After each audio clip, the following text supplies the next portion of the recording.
With his nemesis on the field, has Justin Fields made a case to be number one? Mel is here to answer those questions and more as we get up with you, starting right now. Delighted to have you with us on a Tuesday from the studios at the Seaport. I'm Mike Greenberg, and by no means alone. We've put together the usual Tuesday crew getting ready to talk football with you today, and here they are. The big swagoo is back. Jeff Saturday, I'm telling you in advance, is fired up today, and Dan Graziano with all of the information and insight. All that is on the way, and we begin with the head coach of the New York Giants, Joe Judge, who had some harsh words for how Doug Peterson handled the fourth quarter of the Eagles' hugely consequential game against Washington on Sunday night, a game that directly impacted New York's playoff hopes. Now, this is a longer soundbite than we would usually play, but I thought it was important that you heard pretty much every word of it. So, here comes the Judge. I think one thing to keep in mind with this season is we had a lot of people opt in to this season. Okay, we had a lot of people opt in. All right, coaches, players, that includes family members as well. All right, so to look at a group of grown men who I asked to give me effort on a day in, day out basis and to empty the tank, and then I can look them in the eye and assure them that I'm always going to do everything I can to put them at a competitive advantage and play them in a position of strength. To me, you don't ever want to disrespect those players and their effort and disrespect the game. The sacrifices that they made to come into work every day and test before coming in, to sit in meetings spaced out, to wear masks, to have shields over those masks, to go through extensive protocols, to travel in unconventional ways, to get text messages at 6:30 in the morning telling them practice is going to be canceled. We have to do a virtual day. Okay, to tell them, please don't have your family over for Thanksgiving. Please avoid Christmas gatherings. We know it's your wife's birthday. Let's make sure we put that one off to the off season. There's a number of sacrifices been made by all the players and coaches in this league. There's a number of sacrifices that come along as well with the family members of the people connected to them. To disrespect the effort that everyone put forward to make this season a success for the National Football League, to disrespect the game by going out there and not competing for 60 minutes and doing everything you can to help those players win, we will never do that as long as I'm the head coach of the New York Giants. Ooh. And so there he comes, off the top rope. Jeff Saturday, I know where you're going. Go ahead. What is your reaction to what we just heard from Joe Judge? It's ridiculous, man. Are you freaking kidding? Are we mad at the Chiefs and the Steelers and everybody else about integrity of a game? Hey, by the way, when I was playing, we were 14-0. And Bill Polian pulled, Peyton Manning, Reggie Wayne, you name it, right? Jim Caldwell pulled all the guys, and we ended up letting the Jets in the playoff. They had to go play them in the AFC Championship game.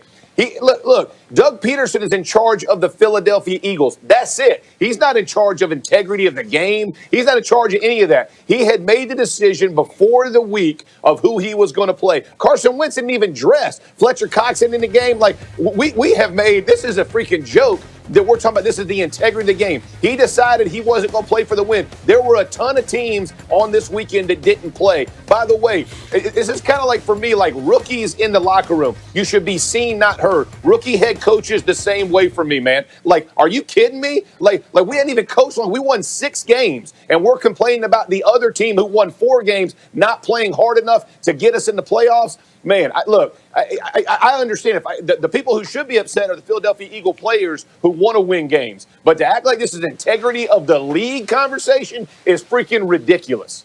All right, Marcus, what do you think? First of all, I wish me and Jeff Saturday were together so I could give him a hug. My first initial reaction to Joe Judge was, so what? Like, you went on this rant about something you had nothing to do with. Absolutely no control. You don't know what was on that coaching staff mind and to insinuate what you would and wouldn't do. It does not matter. I was so mad when I watched this because when you think about it, like, this is not a team that's about to be relevant in the playoffs, coach talking. This is a team that lost, didn't find their way in the playoffs, left the playoffs up to something else happening to get them in, Yep. and then you want to pose that and talk about what Doug Peterson is doing. Might I add this? Doug Peterson won a Super Bowl 3 years ago, if I'm not mistaken. Yeah. Took this team to the playoffs when everybody left them for dead last year. And I'm with Jeff. Like, if he's lost the players, the guys that are coming back, because there's going to be some wholesale roster changes for the Philadelphia Eagles. If he's lost those guys, then we having a different conversation about Doug Peterson's That's right. future moving forward with the Eagles. But as far as Joe Judge, this the first one today. I don't give a damn what Joe Judge talking about. That's the first one. Okay.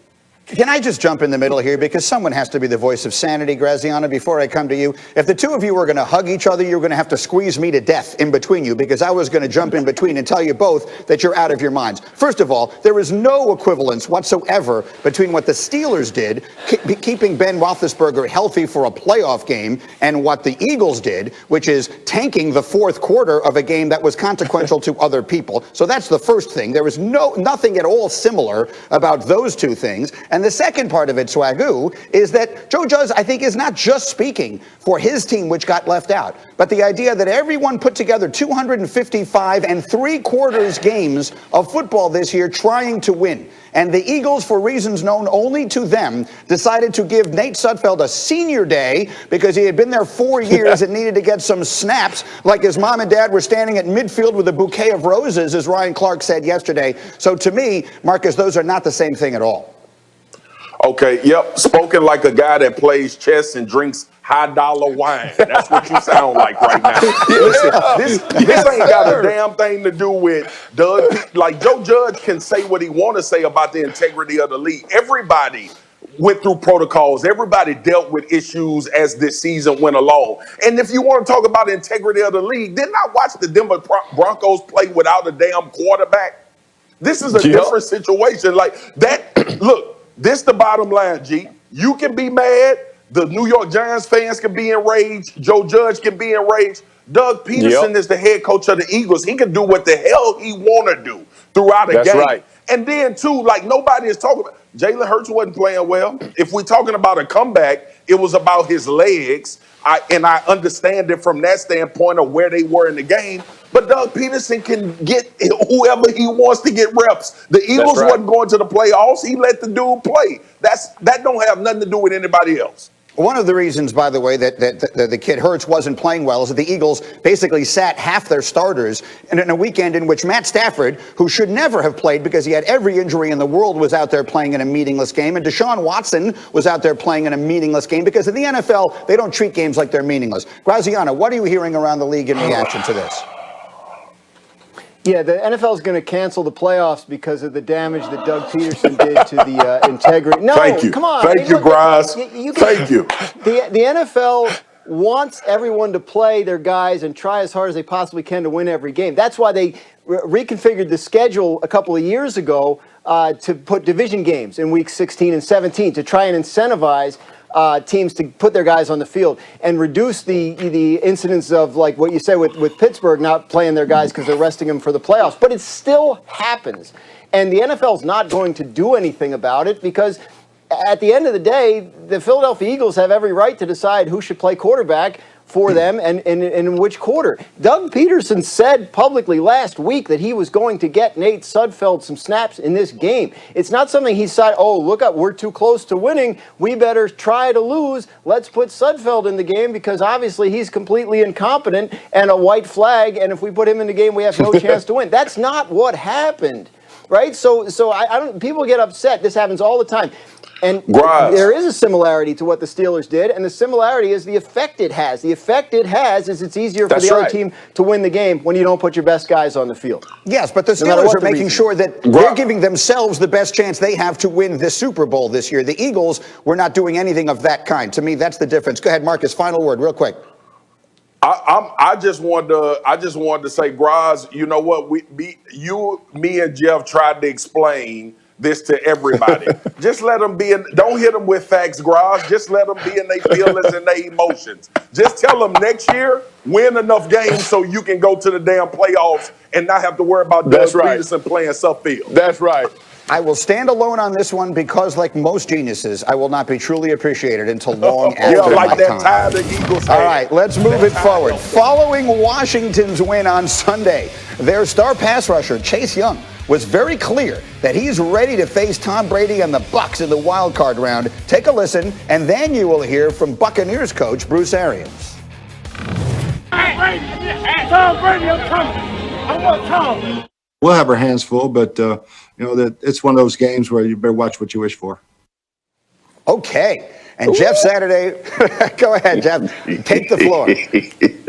This is what it's about, man. You want to play in January? You want to play in February? Like, stop talking about 4-win and 6-win teams. Let's talk about some action, boss. We got Chase Young going to be the Defensive Player of the Year, talking trash to Tom Brady, jogging off the field. You know where that comes from? Jack Del Rio, baby. Hey, the defensive coordinator for the Washington football team, he told all his boys, get ready, because we win this one, we're going to see the GOAT and go make some. Allen, Payne, you name it. There's 3 or 4 others in that group. Even Kerrigan, this defensive line is absolutely legit. Tom Brady, he got on his text chain last night, all the offensive linemen. Y'all better strap up and be ready. You see some rib shots, you better freaking take them. You better put some hat on some people, because this is why you play playoff football, man. I can't tell you how jacked I am that somebody said something to get this weekend going, baby. I'm ready to watch it already. Go, Marcus. I just want to hear Jeff Saturday keep talking. I want to yield my time to the gentleman that plays center in the league forever and one of the best to ever do it. But since I have to, I'll take it. This is what I'll say. I'm going to be calm, Swagoo. Chase Young, I like the energy. I'm not mad that Chase Young said he want Brady. He coming. Just be careful what you ask for, like B.A. said. The experience of this game, I learned when I was young. I had the opportunity to go into the playoffs. The level changes. The great ones are made in the playoffs. Where the reason why we call Tom Brady the GOAT is not because of the regular season. It's because of what this dude does during this time of the year. So, look, I'm excited to see it. Washington got their juice. They got a D-line that's going to get after people. But be careful about what you think or think not about Tom Brady. It's going to be interesting to see how that gets handled. Graziano, I'm not comparing the teams. Obviously, Washington won 6 games this year, and San Francisco was the 1 seed in the NFC a year ago. But there is a similarity to the way they win, and what Nick Bosa was to those 49ers. That's kind of what Chase Young is to this group, yes? Yeah, last year's Niners had 5 first-round picks in that defensive front. Washington, very similar.